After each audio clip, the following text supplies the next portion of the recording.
La Guinée, avec une population de 12 millions d'habitants en majorité jeunes, dispose des ressources les plus importantes de la région. Pour mettre en exergue ces ressources et ainsi permettre au pays d'amorcer son décollage économique, le ministre de l'économie et des finances, Mamadi Camara, a publié à travers l'ouvrage Les clés pour le développement de la Guinée, des pistes de solutions pour un décollage économique durable. Cet ouvrage de plus d'une centaine de pages est le fruit d'une longue réflexion sur les secteurs pourvoyeurs de développement du pays. Ce qui m'a inspiré le plus, c'est que j'ai constaté certaines erreurs de stratégie de développement qui ont été faites dans le passé.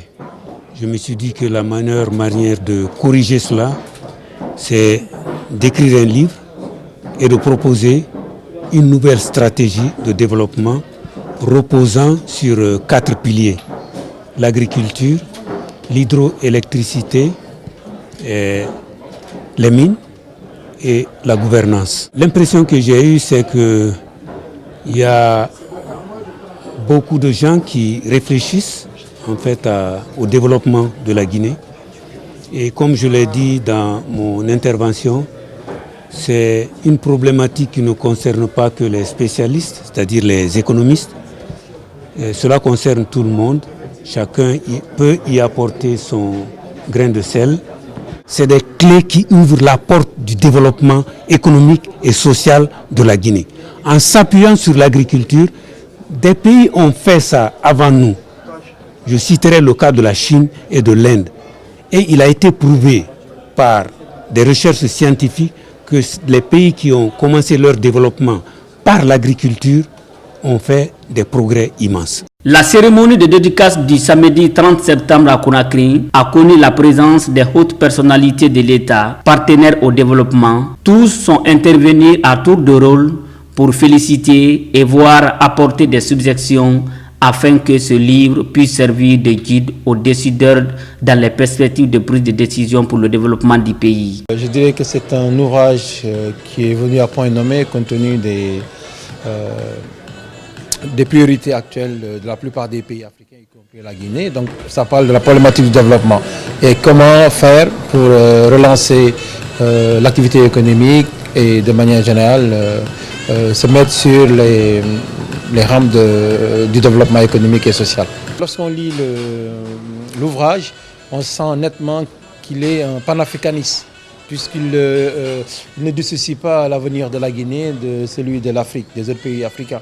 Et par conséquent, ce qu'il propose, c'est aussi également vrai pour la plupart des pays, notamment qui sont dotés des mêmes potentialités que la Guinée. Mon souci, c'était comment faire pour faire adhérer en fait ces idées constructives à l'ensemble je dirais, de la population guinéenne, puisque le développement n'est pas l'affaire d'une autorité, quelle qu'elle soit. Donc c'est plutôt l'affaire de tout le monde. Et dans ce cas-là, il faudrait que ces idées soient bien comprises d'abord et partagées par tous pour qu'on puisse les mettre en œuvre. S'il n'y a pas de bonne gouvernance, vous savez, on peut continuer à patauger et on n'ira pas loin. Donc là aussi, au-delà des clivages politiques dans ce pays, il faut que tout le monde pointe du doigt cette bonne gouvernance. Enfin, sur le dernier chapitre, mon cher collègue, qui dégage une vision prospective de la Guinée dans les 30 ans à venir. Quelques mots là-dessus. Je dois vous dire, mon cher Mamadi, que je salue cette démarche qui est la vôtre, en poussant l'analyse sur l'évolution démographique, le développement des infrastructures, la place de la Guinée au sein de la CEDEAO, je m'en tiens à l'aspect sous-régional, ou la création d'une monnaie unique pour les 16 États concernés. En revanche, mon cher collègue, j'ai des réserves. Notamment, j'ai une réserve sur la mise en œuvre de vos propositions en l'état de ce que j'ai lu dans le bouquin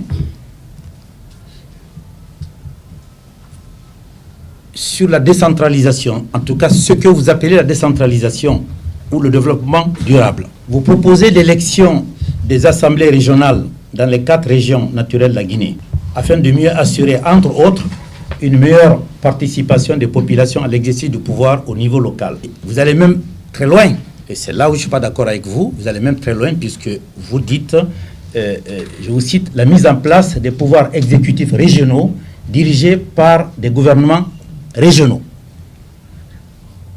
Mon cher ami et collègue, si on fait ça en Guinée, puisque rien ne marchera, déjà que ça ne marche pas beaucoup, si vous faites ça, alors là, tout va en valo. Ça ne veut pas dire que je jette à la rivière le concept de développement local.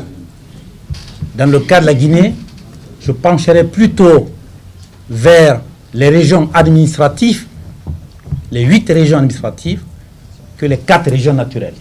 Parce que si on reste braqué sous la région naturelle, voilà, l'ethnicisme, le régionalisme, ou cette plaie qui est distillée dans notre pays, malheureusement, il faut lutter contre ça. Je termine, M. Dakité, rapidement. À cet égard, donc, 3 remarques, parce qu'il faut quand même que je propose certaines choses pour terminer. Premièrement, cette vision prospective se heurte aux dispositions constitutionnelles en vigueur. Ce que vous proposez en matière de développement local, en l'état des textes qu'on a dans notre pays, ce n'est pas possible. L'article 1er de la Constitution sert de verrou pour sauvegarder le principe de l'unicité de l'État en Guinée. Cette nouvelle œuvre rendue publique ces derniers jours est la 4e du ministre. Des propositions qui pourraient être reprises dans les différents secteurs pour booster le développement du pays et permettre à la Guinée de se placer parmi les pays les plus dynamiques du continent.